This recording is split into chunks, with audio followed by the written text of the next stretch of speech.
Welcome to విశ్వ రహస్యం. అందరికీ నమస్తే. సాయిబాబా సచ్చరిత్రలోని 5వ అధ్యాయం బాబా సర్వజ్ఞత్వాన్ని, అద్భుతమైన లీలలను, భక్తుల విశ్వాసాన్ని, శ్రద్ధ, సబూరి, విశ్వాసం, ఓర్పు, ప్రాముఖ్యతను స్పష్టం చేసే కొన్ని అద్భుత సంఘటనలను వివరిస్తుంది.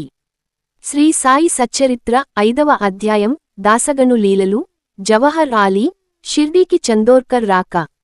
ఈ అధ్యాయంలోని ముఖ్యమైన అంశాలు: దాసగనుకు బాబా ఆదేశాలు మరియు అతని భక్తి. దాసగను మహారాజ్ ఒక పోలీసు అధికారి మరియు బాబాకు గొప్ప భక్తుడు. ఆయనకు తీర్థయాత్రలపై చాలా ఆసక్తి ఉండేది. ఒకసారి దాసగను ప్రయాగ, త్రివేణి సంగమం వద్ద గంగానదిలో స్నానం చేయాలని కోరికను బాబాకు తెలియజేస్తాడు. అయితే బాబా అతనికి షిర్డీని విడిచిపెట్టవద్దని, ఇక్కడే ద్వారకామాయిలో గంగ స్నాన ఫలాన్ని పొందవచ్చని చెబుతారు. దాసగను మొదట అయోమయానికి గురైనప్పటికీ బాబా మాటలపై పూర్తి విశ్వాసంతో ఉంటాడు.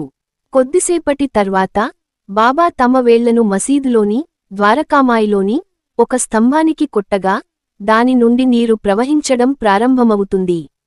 బాబా ఇది గంగా, యమున అని చెబుతారు. ఈ లీల బాబా సర్వవ్యాపకత్వాన్ని, ఏదైనా చేయగల శక్తిని నిరూపిస్తుంది.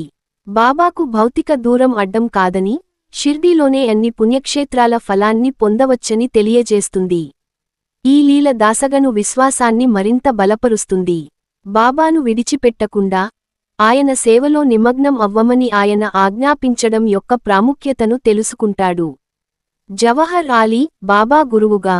జవహర్ ఆలీ అనే ఒక ఫకీరు షిర్డీకి వచ్చి బాబాను తన శిష్యునిగా చెప్పుకుంటాడు. బాబా అతనికి సేవలు చేయడం, అతడితో పాటు కొన్ని రోజులు ఉండడం వంటివి చేస్తారు. ఈ సంఘటన బాబా నిరాడంబరతను, అహంకారం లేని స్వభావాన్ని చూపిస్తుంది. ఆయన ఎంతటి మహానుభావుడైనప్పటికీ తనను తాను తగ్గించుకోవడానికి సిద్ధపడతారు. అయితే షిర్డీ ప్రజలు జవహర్ ఆలీ ప్రవర్తనను నచ్చక అతడిని షిర్డీ నుండి వెళ్లగొడతారు. బాబా తిరిగి ద్వారకామాయికి వస్తారు. ఈ కథలో బాబా గురువు లేకుండా జ్ఞానం లేదు అనే సూక్తిని ఆచరణలో చూపించారు. తనకు గురువు ఉన్నారని, ఆయనను గౌరవిస్తానని, ఆయనకు సేవ చేస్తానని చెప్పకనే చెప్పారు. నాసిక్ నుండి శ్రీ చందోర్కర్ షిర్డీకి రాక. శ్రీ చందోర్కర్ నాసిక్ నుండి ఒక ప్రముఖ అధికారి మరియు బాబా గొప్ప భక్తుడు. ఆయన షిర్డీకి ఎలా వచ్చాడో, బాబాను ఎలా కలిశాడో ఈ అధ్యాయం వివరిస్తుంది. చందోర్కర్ భార్యకు సంతానం లేకపోవడంతో బాధపడుతుంటుంది. అప్పుడు నాసిక్లోని తన స్నేహితుడు, భక్తుడైన ఖాపర్డే ద్వారా సాయిబాబా మహిమల గురించి వింటాడు.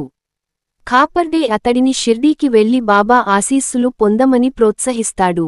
చందోర్కర్ స్వయంగా జ్యోతిష్యుడు, పండితుడు అయినప్పటికీ బాబా మహత్యం తెలుసుకుని ఆయనను దర్శించుకోవాలని నిర్ణయించుకుంటాడు. షిర్డీకి వెళ్లడానికి ముందు చందోర్కర్ భార్యకు ఒక కల వస్తుంది. అందులో ఒక వృద్ధ ఫకీరు ఆమెకు ఒక శిశువును ఇస్తాడు. ఈ కల శుభశకునంగా భావించబడుతుంది. షిర్డీకి చేరుకున్న తర్వాత బాబా తమకు తెలియకుండానే చందోర్కర్ మనసులో ఉన్న ఆలోచనలను, ఆయన కోరికను బయటపెడతారు. ఇది బాబా సర్వజ్ఞత్వాన్ని, భక్తుల మనసులోని విషయాలను తెలుసుకోగల శక్తిని చూపుతుంది. బాబా ఓర్పు, సబూరి చాలా ముఖ్యం అని బోధిస్తారు. సంతానం పొందడానికి కొంత సమయం పడుతుందని సూచిస్తారు. ఈ అధ్యాయం యొక్క ప్రాముఖ్యత: 5వ అధ్యాయం సాయిబాబా యొక్క దివ్యశక్తిని, మానవాతీత జ్ఞానాన్ని మరియు భక్తుల పట్ల ఆయనకున్న అపారమైన ప్రేమను అనేక లీలల ద్వారా తెలియజేస్తుంది. ముఖ్యంగా శ్రద్ధ, సబూరి, విశ్వాసం, ఓర్పు ప్రాముఖ్యతను ఈ అధ్యాయం నొక్కి చెబుతుంది. ఇది సాయి తత్వంలో చాలా కీలకమైన అంశం. భక్తులు తమ కోరికలు నెరవేరడానికి బాబాపై పూర్తి విశ్వాసంతో, ఓర్పుతో ఉండాలని ఈ అధ్యాయం బోధిస్తుంది. సాయిబాబా సచ్చరిత్ర 6వ అధ్యాయం చందోర్కర్ లీలలు, కర్మ సిద్ధాంతం. శ్రీ సాయి సచ్చరిత్రలోని 6వ అధ్యాయం శ్రీ చందోర్కర్ జీవితంలో బాబా చూపిన అద్భుతాలు, అలాగే కర్మ సిద్ధాంతం మరియు సాయిబాబా బోధనల ప్రాముఖ్యతను వివరిస్తుంది. ఈ అధ్యాయంలో బాబా యొక్క సర్వజ్ఞత్వం, ఆధ్యాత్మిక మార్గదర్శకత్వం మరియు భక్తుల పట్ల ప్రేమ స్పష్టంగా కనిపిస్తాయి. ప్రధాన అంశాలు: చందోర్కర్ భార్యకు సంతానం మరియు అగస్త్య సంహిత. 5వ అధ్యాయంలో ప్రారంభమైన చందోర్కర్ కథ ఇక్కడ కొనసాగుతుంది. చందోర్కర్ భార్యకు బాబా ఆశీస్సులతో సంతానం కలుగుతుంది. ఈ సంఘటన బాబా మహిమను, ఆయన మాట నిలబెట్టుకోవడాన్ని తెలియజేస్తుంది. అంతేకాదు, ఒకసారి చందోర్కర్ అగస్త్య సంహిత గురించి చదువుతుండగా, అందులో చెప్పబడిన కొన్ని విషయాలు సరిగా అర్థం కాకపోయినా, బాబా దాని గురించి సరిగ్గా వివరించిన లీల కూడా ప్రస్తావించబడుతుంది.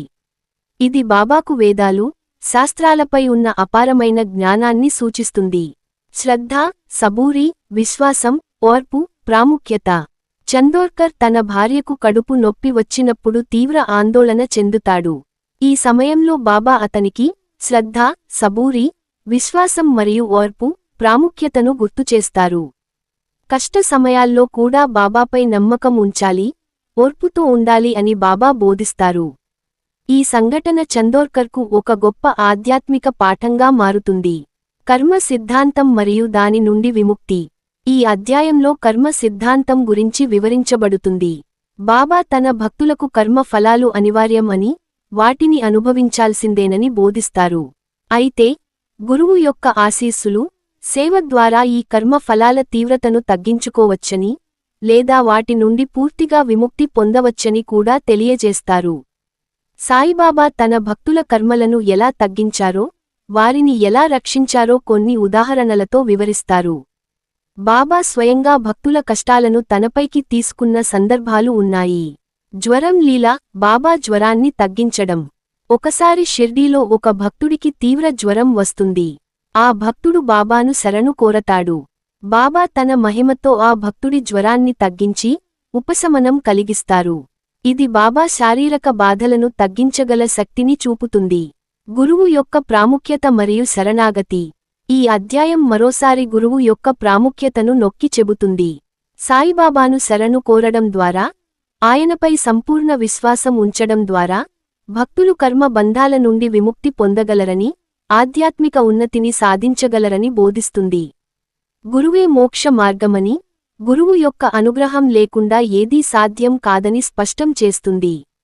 6వ అధ్యాయం సాయిబాబా కేవలం మహిమలు చూపించే శక్తిమంతుడు మాత్రమే కాదని, ఆయన ఒక గొప్ప ఆధ్యాత్మిక గురువు అని, కర్మ సిద్ధాంతాన్ని, ధర్మాన్ని బోధించేవాడని తెలియజేస్తుంది. ముఖ్యంగా, శ్రద్ధ, సబూరి యొక్క సారాంశాన్ని, మరియు గురువుకు శరణాగతి వల్ల కలిగే ప్రయోజనాలను ఈ అధ్యాయం భక్తులకు స్పష్టంగా వివరిస్తుంది. మరొక వీడియోతో మళ్ళీ కలుద్దాం.